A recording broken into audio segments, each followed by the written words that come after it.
अब हम सीखेंगे कि पोस्ट या पेजेस पे जो पैराग्राफ या कंटेंट होगा उसको हाइपरलिंक कैसे करना है. So you can say like how to set up hyperlinks with custom anchors. So उसके लिए हमें पेजेस या पोस्ट, चलिए जब आप पोस्ट में करते हैं, आप पोस्ट पे क्लिक करते हैं कोई भी पोस्ट को. ओके, यहाँ से हम पोस्ट 3 को क्लिक करते हैं. तो जैसे ये पोस्ट ओपन होगी,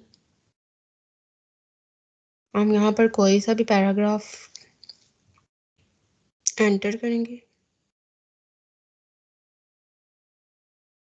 ओके, ये मैंने ऑलरेडी एंटर किया हुआ है, बट यहाँ मैंने हाइपर लिंक नहीं किया. ठीक है, तो यहाँ पर हम जो भी वर्ड हाइपर लिंक करना चाहते हैं सिंपली उसको सिलेक्ट करेंगे. फॉर एग्जांपल यहाँ पर हम डेवलपर्स को हाइपर लिंक करना चाहते हैं और यहाँ पे लिंक के आइकन पे आएंगे, उसे क्लिक करेंगे और यहाँ पर हम लिंक एंटर कर देंगे ना, कोई सा भी. जैसे वेबसाइट का नेम है internpractice.online /web/wp, बट WP ये तो अब वो एडिटिंग के लिए. तो हम वेब के बाद आगे जिस पेज पे हमने एक्सेस करनी है वो एंटर कर देंगे.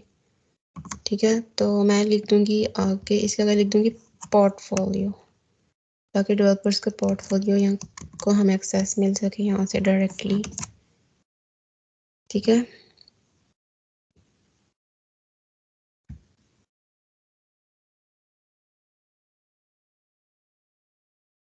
ये हमने ऐड कर दिया यहाँ पर.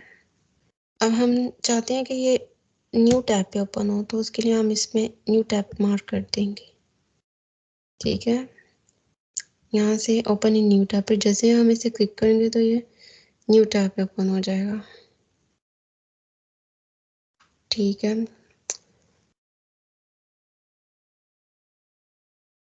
अभी यहाँ पर 404 नॉट फाउंड एरर शो रहा है, तो इसे भी हम नेक्स्ट क्लास में सीखेंगे कि इसे कैसे रिजॉल्व किया जाता है. May be spell mistake on portfolio के.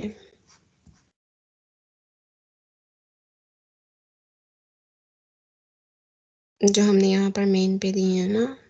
अच्छा, यहाँ से हम इसे सेव कर लेंगे. Publish publish. सो यहाँ पर बस 2 ऑप्शन थी कि यहाँ पर हम लिंक को एंटर करना है और उसके बाद ओपन इन न्यू टैब पर कर रहे हैं. यहीं से भी पोस्ट करते हैं,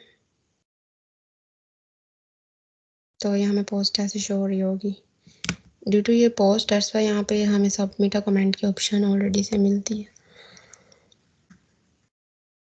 तो ये था पोर्टफोलियो.